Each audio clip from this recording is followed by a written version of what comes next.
pierced water main impacts almost 24 Southwest businesses. I would definitely say it's challenging. We're a hair salon, we need water. A construction crew is to blame here, but this isn't the city's only water woe. Plus, will Alberta scrap twice-yearly clock adjustments? I think if you just ask people, do you want to stop the time change, you'd probably end up with overwhelming support. The Premier says her government will start consulting on the idea.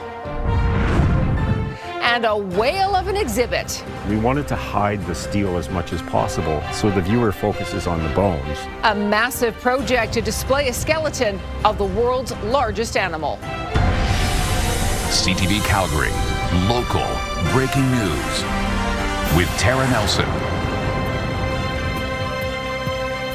Hello and thank you for joining us. We begin with breaking news tonight. Police say a pileup on Deerfoot Trail this afternoon was caused by people in a stolen vehicle trying to get away. Police responded to reports of a stolen vehicle around 3:30. The vehicle fled from officers southbound on Deerfoot Trail before causing a multi-vehicle crash at 8th Avenue Northeast. One person received minor injuries. Two people in the stolen vehicle tried to run, but officers tracked them down. Southbound Deerfoot Trail was reduced to one lane while police investigated. Just a short time ago, it was fully reopened.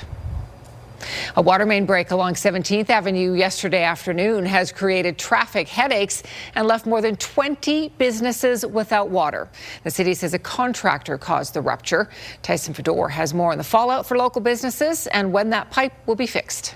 The staff at two hair salons on 17th Avenue are busy taking calls from clients having to reschedule due to a water main break Wednesday. The way that we found out that we have no water was by turning on the taps and no water coming out. So we weren't informed, so there was a bit of panic for when that happened. Demira Miro says the impact on business could cost 3 days of revenue lost and many frustrated clients. We can't operate without water at all as per the Alberta Health Board. So it's been pretty challenging. We have to send all of our employees home. They can't work.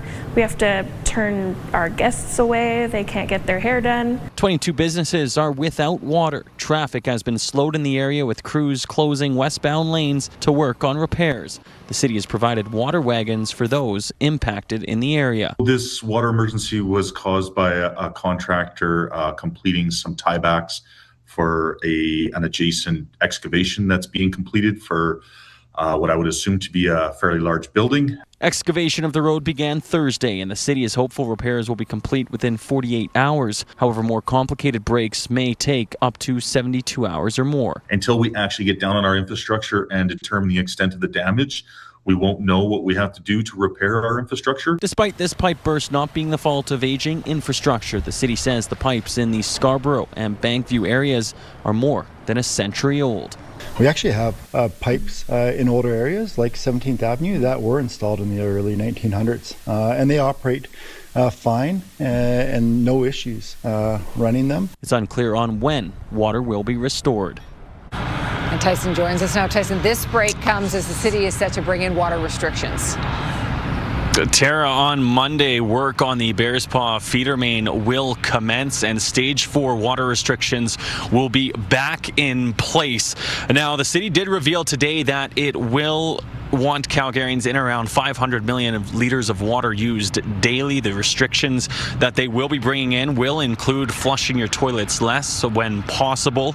Another one of those restrictions includes only running your washing machine and your dishwasher when you have full loads. It's also asking folks to shower and keep them to about 3 minutes every day. And at this time, starting on Monday, stage 4 water restrictions also include no outdoor watering at all. These restrictions are expected to remain in place for at least 4 weeks. Tara? Okay, Tyson, thank you.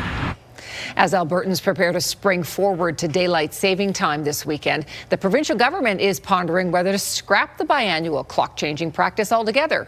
Camilla Di Giuseppe joins us. Camilla, this is not the first time the province has weighed in on the daylight saving debate.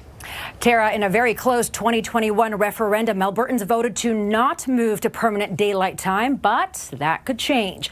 Premier Danielle Smith suggested today the referendum vote 5 years ago was perhaps a bit premature and the question itself convoluted. She says her government will now consult on ending the spring forward fall back practice. It comes as British Columbia announced that this weekend will be the last time they'll move their clocks ahead, a permanent move to daylight time. In recent years, Yukon abandoned time changes, sticking to Mountain Standard Time, and Saskatchewan has been year-round on Standard Time since 1966. The Premier did not say whether Albertans would vote again on the matter or if her government would have the final say. But Smith did say if a switch is made, she would prefer going to permanent daylight time. I like more sunlight at night, and I think most people do too, because we are on daylight 8 months out of the year. So going to standard 12 months out of the year would be a big adjustment for people, and so that would be one of my considerations. And Tara, health experts have exhaustively weighed in on the time change debate too, but say if there needs to be a permanent change, they prefer standard time because of the impacts permanent daylight time would have on one's health, circadian rhythm. And the opposite of those longer summer nights are really long winter nights. Tara. Okay, Camilla, thank you. Triple-digit tax hikes from the provincial government have shocked Calgarians, but we aren't the only ones. Property owners in neighbouring cities like Chestermere and Airdrie will also have to pay more this year. The Premier is defending the move, saying it's the price to pay to cover growth. Jordan Canagan explains. A week after the provincial budget dropped, Alberta municipalities are adjusting to provincial taxes going up. 45% of the tax bill is going to the province, meaning that only 55% of that tax bill actually remains in Chestermere for us to be able to utilize. Chestermere is seeing the largest increase in the amount of money needing to go to the province for education taxes of any city in Alberta. The overall requisition amount for Chestermere is jumping by 31%. The average homeowner there will pay $300 more in property taxes to the province. Anytime that anybody sees an increase right now, it certainly doesn't make the affordability easier.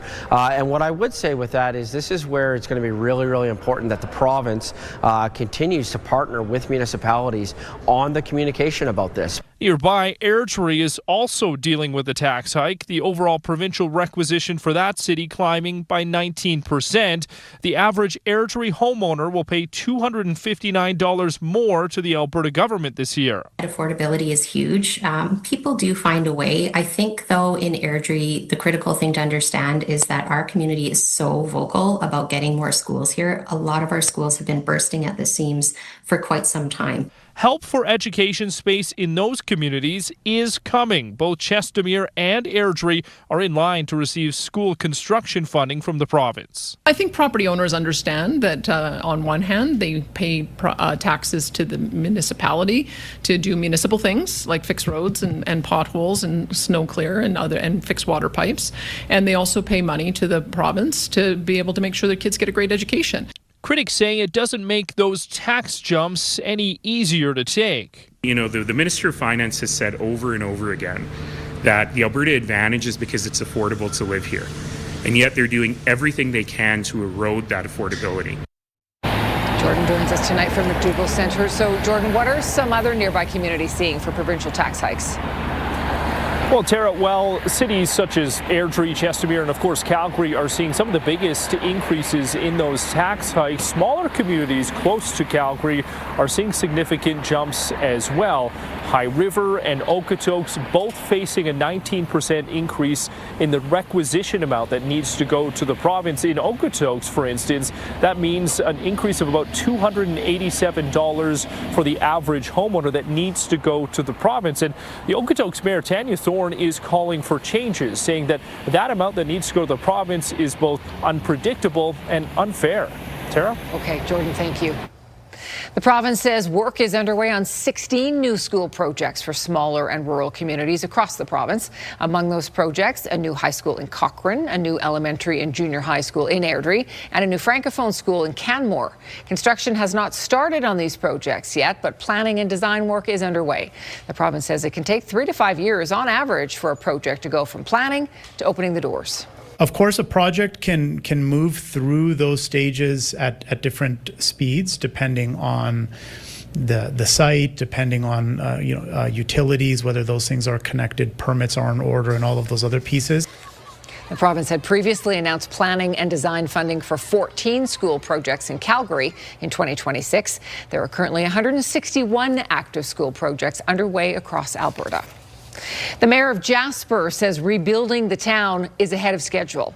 A wildfire wiped out most of the community in 2024. The recovery comes thanks in part to the provincial and federal governments spending millions of dollars on new building projects. Evan Kenny is in Jasper with more on the latest development. The federal and provincial governments have teamed up, giving nearly $21 million to build these affordable housing units on the west end of Connaught Drive. Ottawa is giving $14.3 million for phase 1 of the project. That's going towards the construction of 40 units. The province is giving $6.5 million through Alberta's Affordable Housing Partnership Program.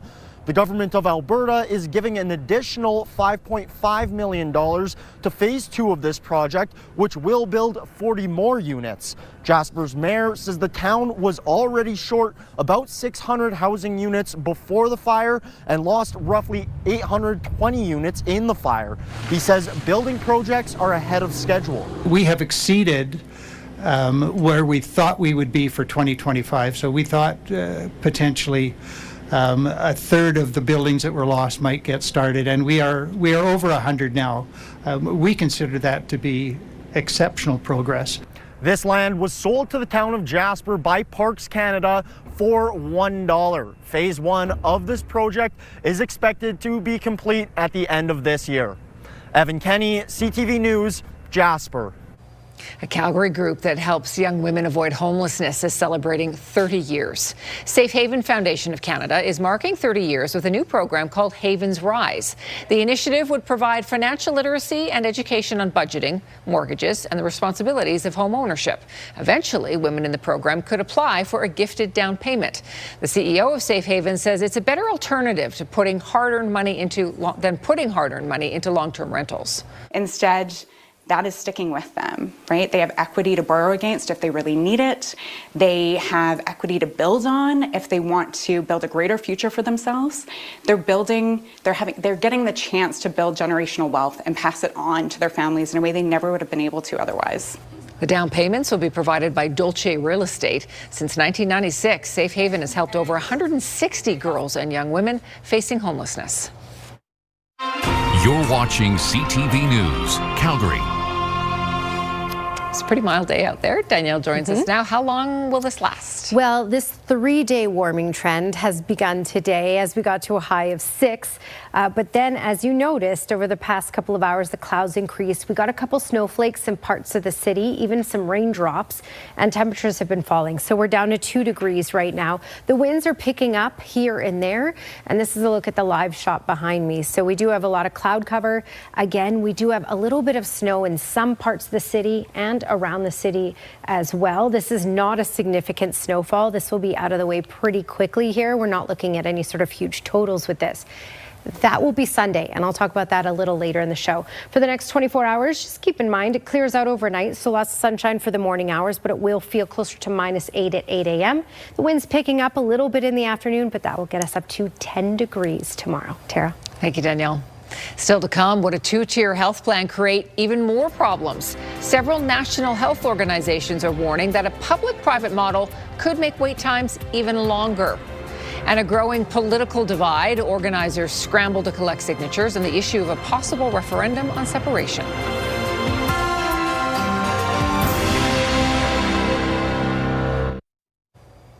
Several national health organizations are speaking out against Alberta's plan for physicians to work in the public and private healthcare systems. Doctors say it will increase wait times, but Premier Daniel Smith says the coming changes could actually improve care. Here's Mark Villani. Wealthier patients waiting for a hip or knee replacement will soon be able to jump the public queue and pay out of pocket for such a procedure in Alberta. A move critics say could leave those depending on public health care waiting even longer as doctors float between private and public systems. Doctors can't be in two places at once. The province says these changes are meant to improve access. The Premier had a stark message for critics. Well, they're wrong. Legislation known as Bill 11 is set to be implemented in the months to come, allowing Alberta doctors to accept private payment for care that's currently covered by public insurance. If you're willing to pay me 4 times as much as the public system pays me, I'm going to save 1, 2, 3, 4 spots in that clinic. Smith says other provinces like Quebec have made their doctors choose between public or private care. She doesn't want that. Instead, she expects Alberta physicians to perform the same number of procedures in both systems. And so our priority is the public system. We want to make sure that no one ever has to pay out of pocket for medically necessary care, and we will be monitoring it. But some medical experts gathered in Ottawa Thursday to say that's just not possible. Adding public health care will lose resources, and there aren't enough physicians to keep up with demand. That would mean longer waits, fewer available doctors, and more strain on the public system. Others are now calling on the federal government to step in and enforce the Canada Health Act, suggesting Alberta's 2-tier system violates a patient's rightful access to care. We know the harm that will come from a system that prioritizes wealth over need. This is not the Canada that we train to serve. Still, Smith disagrees, suggesting this will lead to Albertans taking themselves off the public queue to take advantage of this new option. We anticipate this will increase capacity. Mark Villani, CTV News, Calgary. Premier Smith says Bill 11 is expected to be fully implemented soon in this current legislative session. A man is in hospital with life-threatening injuries after he was struck while crossing the street yesterday. It happened on Southland Drive at 2nd Street Southeast. The man was hit by an SUV while he was in an unmarked crossing. The driver, a man in his 40s, did remain at the scene. A vehicle went up in flames on Deerfoot Trail near Memorial Drive last night, or this morning rather. The driver managed to pull over to the shoulder and get out just in time. Traffic was backed up on that stretch of Deerfoot during the morning commute. Flashing lights should be a sign to slow down and move over. That's the message from emergency services and tow truck drivers as part of an annual campaign. They're reminding drivers to slow to 60 and move over at least one lane when passing a stopped emergency vehicle or tow truck on the side of the road. They want to see drivers give them plenty of space as they operate in a risky environment. That's the first thing we all think about when we're stepping out on the side of Deerfoot is the live traffic and what hazards and who's not going to pay attention to me while I'm trying to do my job. We're trying to avoid collisions full stop, but we're trying to avoid deaths on the road when our emergency vehicles or our tow truck drivers are there to try and get people home safely. Police say they saw at least 2 injuries last year caused by collisions where police vehicles were struck on the side of the road. Emergency crews and tow trucks will be set up on the side of the ramps on 16th Avenue tonight between Barlow Trail and 36th Avenue Northeast as part of this campaign. This is CTV News, Calgary. Let's bring Danielle back in now. It'll be much clearer driving tonight if you're looking for those stopped vehicles. We don't have the fog like we did yesterday. You're right. Maybe running into a couple snowflakes, but again, this is nothing significant for this evening, and it's going to work its way out pretty quickly here of the city anyway and slump to the south. Okay, let's talk warm up here because yesterday's high was -7 in the city. Today's high was +6. And in Lethbridge, the high was 10, and that's going to be our high in the city tomorrow. So we are on a warming trend here, and we're going to get into the double digits. And as you can see, Lethbridge, Pincher Creek already got into the double digits for today. A little slower to warm up all the way east in Medicine Hat. -3 was the high there, and +1 for Brooks, 2 for Drumheller. When we look at temperatures right now, still at -4 in Medicine Hat, now down to 2 already in Lethbridge, 0 in Brooks, and 2 in Calgary. So we do have cooler air that is quickly moving in. It's brought in some snowflakes as well. It is starting to fizzle out in Calgary, so we did get a little bit, but this is starting to make its way out, and it's going to slump down to the south. So I'm going to show you just a zoomed in shot. We started off with a couple raindrops in the city, switched over to a little bit of snow, isolated. Some communities seeing nothing at all. Other communities seeing some snowflakes with this. And then as we get into about 8:30, this will be down to the south. So it'll be cleared out of Calgary, down to the far south. And again, still nothing significant for any community. This is just a quick little burst of snow. When we're looking at significant snowfall, That will arrive on Sunday, so I'll show you that. First, Friday, as we get into the morning hours, we should be clearing out. And then as we get into Saturday, we have a small chance of an early morning shower. This is at 5 a.m. on Saturday in the city. And then that clears out really quickly. Mix of sun and cloud throughout the day on Saturday, and very warm temperatures will get into the teens. And then as we get into Sunday, here we go. By about 1 in the afternoon, that's when we get into our chance of snowfall. Maybe delayed a little bit, may not arrive till about 3, but we are looking at snowfall starting in the afternoon on Sunday, and it will likely be one that will give us enough snow to shovel. Here's your Action Furnace 5-day forecast. 10 degrees for tomorrow with mainly sunny skies. A little bit more cloud cover on Saturday. Small chance of that really early morning shower.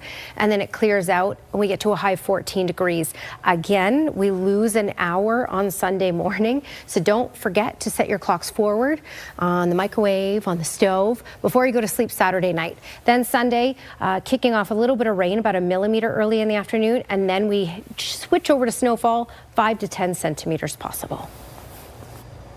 A grassroots group fighting to keep Alberta part of Canada is back and growing. Forever Canadian expects a referendum will happen in the fall and is now trying to generate even more support. CTV's Amanda Anderson reports. We have been quiet for a while. Forever Canadian hopes to get louder in the coming months. Last fall, the group collected nearly 500,000 signatures in a successful citizen-led petition to keep Alberta part of Canada. We were hoping that this issue would be resolved in the legislature by a simple vote, but it appears that through a number of rule changes by our Alberta government, we are now heading towards a referendum in October. An opposing group, the Alberta Prosperity Project, is collecting signatures of its own to force a referendum, asking for Alberta to separate. I don't understand the people that don't like this idea, because Alberta will be the richest country in the world almost. We would be so much better off with our health care and pensions and the works. Forever Canadian spokesperson and former Alberta Deputy Premier Thomas Lukaszuk says it won't be an easy fight. We acknowledge the fact that there are issues in the relationship within our federation. Albertans have issues, British Columbians have issues, Nova Scotians have issues. Those issues need to be resolved, but separation is not the answer. Separation will only cause more problems. Nous sommes Canadiens pour toujours. Today, the Association Canadienne Française de l'Alberta, representing 260,000 Francophone Albertans through its support behind Forever Canadian. It believes Francophone Albertans won't have the same protections they now enjoy in an independent Alberta. So this is why we're here today, to ensure that our rights are protected for today and the future. Forever Canadian says it will be ready. And we're not only going to win this referendum, we are going to win this referendum decisively, so we will put separatism to bed once and for all in Alberta. Amanda Anderson, CTV News, Edmonton. Iran launched a new wave of counterattacks across the Middle East today. At least a dozen countries are now being targeted as this war enters its 6th day. And they've got a whale of a tale to tell after spending 3 years building this enormous skeleton. It'll soon be heading to Oregon. We'll tell you why.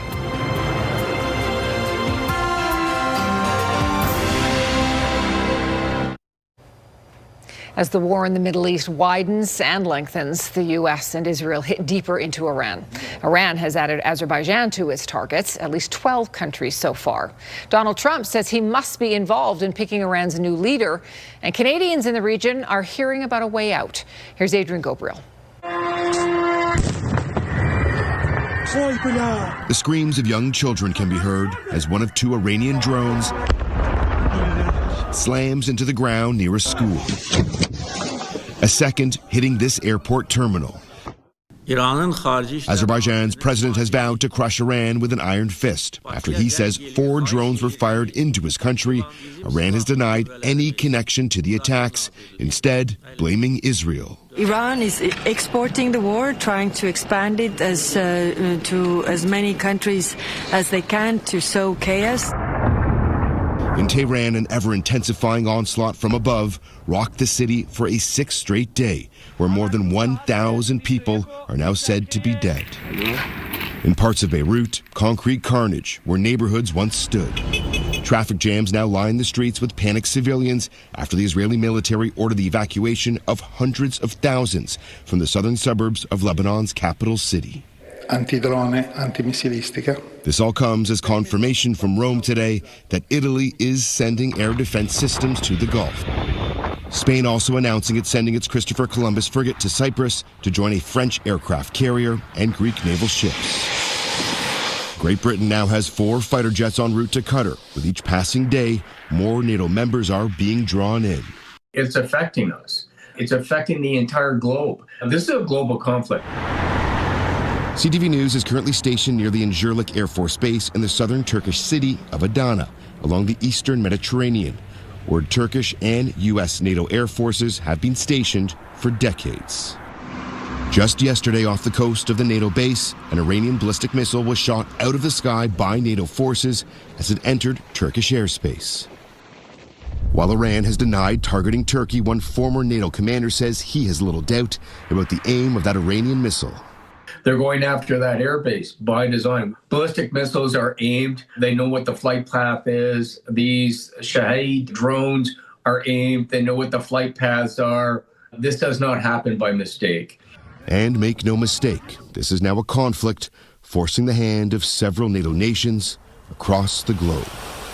The multiple drone strikes on Azerbaijan makes this the 12th country to accuse Iran of firing deadly warheads in their direction since this war began. Adrian Gobro, CTV News, Adana, Turkey.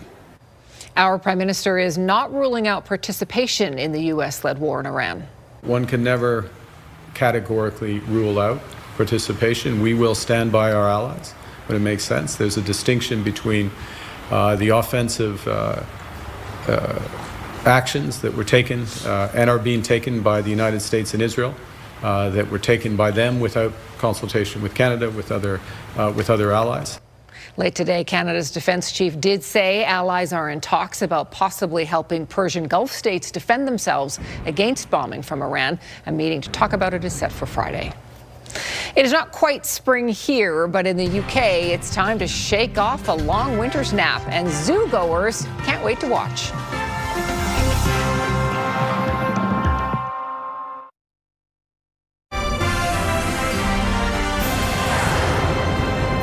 Welcome back. The team at Dinosaur Valley Studios in East Cooley has built many prehistoric creatures, but its biggest project to date is a blue whale skeleton. Fabricators have spent close to 3 years cleaning the bones and mounting them on a steel structure.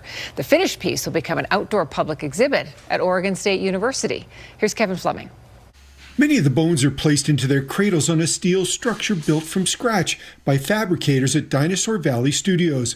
It's a massive skeleton measuring over 21 meters long, but some of the bones were broken when the dead blue whale came to rest on shore. The whole left side was damaged because it was laying on its left side on the beach, and so all the bones all the ribs we had to fix. Jason Van Cleef uses glue and foam to make repairs that will then be sanded down and painted to hide the fix.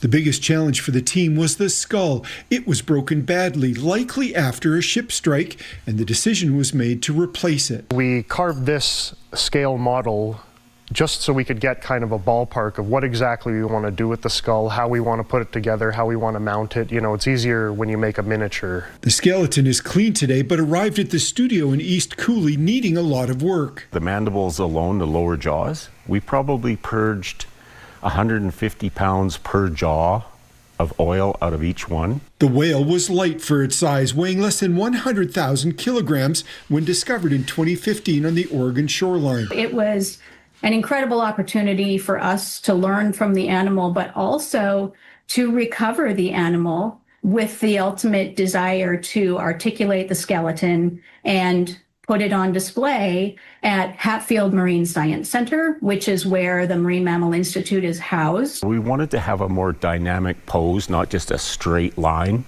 So we have an arc, and it's going to be slightly turning, that it's a whale that's just beginning a dive down. Frank Hadfield says the next big job on the project is to paint the steel structure and spray a protective coating on the bones so they can withstand the harsh weather on the Oregon coast. Kevin Fleming, CTV News, near Drumheller. The blue whale is expected to make the trip back to Oregon in May. The skeleton will then be mounted outside the new Marine Studies building at Oregon State University. Some Calgary students with an interest in the performing arts got a lesson today from the pros. If I write things down in red ink, for some reason, that locks things into my brain. Cast members from Les Miserables held a Q&A session with the students in Jube School. It's a program that enables local students in grades 4 and 5 to spend a week studying the performing arts. The kids in the cast of the touring Broadway production gave their perspective on show business too. Les Miserables is at the Jubilee Auditorium until Sunday. Okay, I want you to turn your brains on. How good are you at math? You're gonna have to focus on this, and let's see if you can do this one. Okay. Okay, so you have to read the sign. If you take 85, in this case pizza slices, but it doesn't have to be, minus your age, and then add 40, that should equal the year you were born. Wow. True. Doesn't it? Yes. Yep. It sure does. I know. Weird. Okay, that's very weird.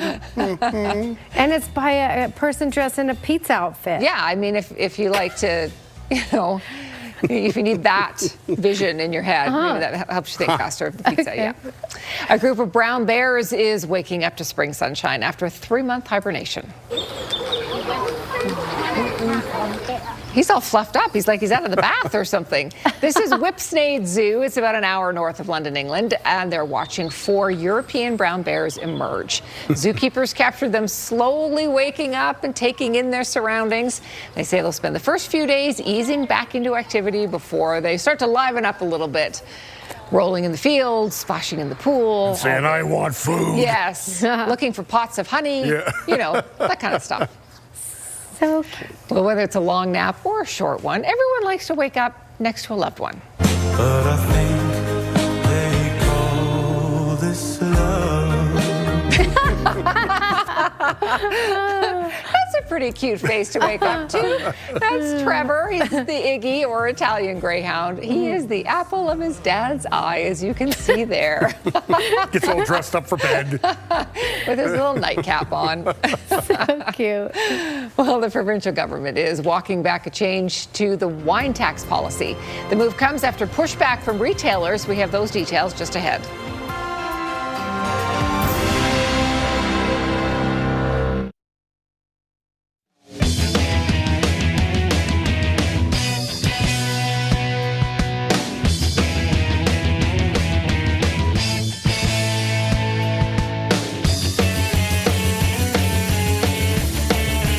CTV Ski Report, brought to you by Sunshine Village, home of Canada's best snow and hottest lifts. All right, here's your Skywatch weather camera. And we do have some clouds in some parts of the city. Other parts of the city, no. Some parts of the city have seen some raindrops and even some flurries. And that's starting to fizzle out now for the evening. All right. Yesterday, all of the prairies were definitely cold, and even northwestern Ontario, and it was warmer in BC and off to the east. But as you can see, some warm air is pumped into Alberta today. Calgary got to 6, Edmonton got to 4, and we're going to get into the double digits tomorrow in many communities in southern Alberta. All right, 3 is the temperature right now in Banff, 0 in Brooks, 2 in Calgary, Lethbridge, Milk River. When we look at radar satellite, you can see this is really starting to fizzle out in Calgary with regards to these flurries, and it will be completely out before 9 p.m. and settle in the south a little bit for the late evening hours, and then it's out. This is not a significant snowfall for any communities. And then tomorrow is a quiet one in the city. Your 24-hour forecast brought to you by Action Furnace. Fix right or it's free. Wind chill of about -8 at 7 and 8 in the morning, and then by the afternoon a high of 10 degrees. The winds will pick up a little in the afternoon, up to 40 kilometers per hour, but overall a nice day. It's tomorrow night that will get a little on the gusty side. All right, Salmon Arm tomorrow 9, Kelowna, Kamloops 11, snow for the Slave Lake area in through Edmonton. Red Deer, cloudy and 5, Coronation 4 degrees, Drumheller 7, High River into the double digits, Lethbridge as well. Medicine Hat will be close to it, so quite an improvement from the -4 today. Pincher Creek will be gusty throughout the day tomorrow, and by tomorrow night in Pincher Creek, 90 kilometer per hour gusts. Tara. Thank you, Danielle. A water main break along 17th Avenue has cut off water for more than 20 businesses. There are also traffic backups, especially during rush hour. A contractor working nearby is being blamed blamed for the rupture. Several national health organizations warn Alberta's plan allowing doctors to work in both public and private care could make wait times even longer. They say it could mean fewer spots for those relying on the public system. And police say a stolen vehicle was involved in a multi-vehicle crash on Deerfoot Trail northeast this afternoon. They say the driver and a passenger then tried to take off, but they were arrested. Starting next month, Alberta's wine tax will revert to a flat markup. The province announced the markup on wine would increase as the price of wine increased. That sparked industry backlash. A coalition from Alberta and BC's wine and hospitality industries argued it disproportionately affected smaller producers and independent retailers. The province will get rid of the markup scale April 1st and increase the standard volume-based markup for wine products by 58 cents per litre.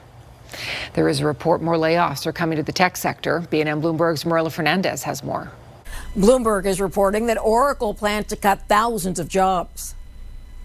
The company faces a cash crunch in part because of how much it's spending to build data centers. Oracle is an IT company that has over 160,000 employees around the world. The company isn't commenting on the report. Here are the closing numbers for the day. The Canadian dollar is down to 73.16. West Texas Intermediate is up close to $5 at 79.43. Western Canadian Select is down to 60.39. And the TSX lost another 332 points today.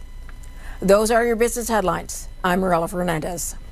The Calgary Marathon is revealing a new look for this year's race. Organizers have unveiled the 2026 finisher medal and official race T-shirt, both with updated designs. The official race shirt carries the phrase, "More than run." Organizers say it's meant to capture how the sport connects people, especially those taking part for the first time. Meantime, this year's medal continues the tradition of also doubling as a belt buckle.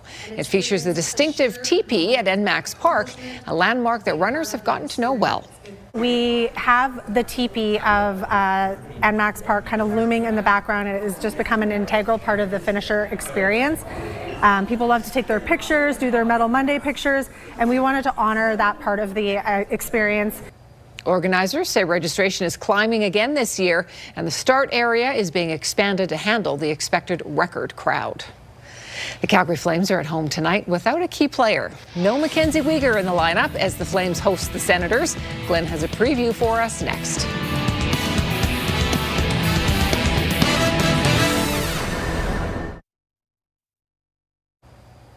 The Calgary Flames continue their homestand tonight against the Ottawa Senators. Glenn is back with us. And Glenn, with the trade deadline looming, it must be a little bit tough for players to concentrate. Yes, it is. And the Flames got a head start ahead of tomorrow's trade deadline. They dealt Mackenzie Weegar to the Utah Mammoth yesterday. Trading a player like Weegar couldn't have been very easy. He's one of the leaders on the team, took pride in wearing the Flaming C. He and his wife have done so much in the community. It's likely he won't be the only one traded before Friday's trade deadline. And for the players still with the team, it's hard to see friends go. You know, again, he saw his name out there, but I don't think he thought it was really going to happen, and I didn't think either. But so it was a shock yesterday, and it's always hard to lose a player in person like Weeks. It meant a lot for the team and the organization and the city, so it's a big loss. Having just gone through it myself, I fully understand what Weeks is going through, what guys in here are going through, but at the end of the day, you say your goodbyes and you wish him nothing but the best in Utah, and you're excited for a guy like that.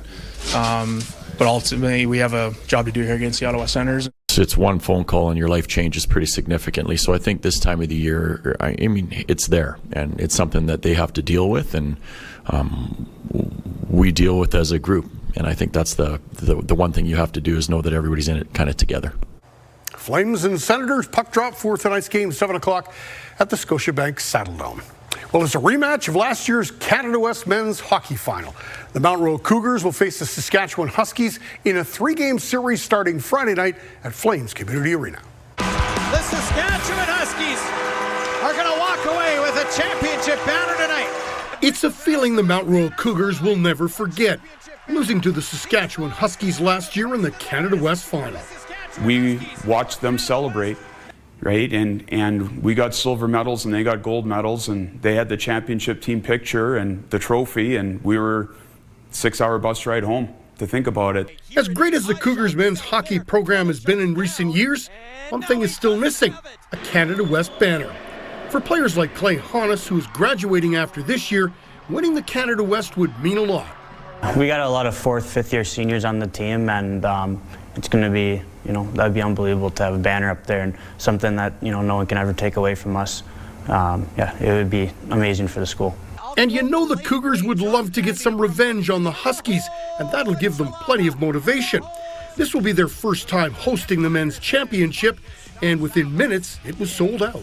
I think about how many times in life do you really get to have a tight-knit community or group of people behind you, supporting you in what you do, right? So, yeah, to be able to see them and parents and grandparents and professors and everything come and support and cheer, it means so much to me, and I know it means a lot to the guys in the room over there. No matter who wins the series, both the Cougars and Huskies are guaranteed a spot in the Nationals. This was kind of the target the whole year, was to get back to this opportunity and finish the job. And that's been a mantra for our group, is job's not finished.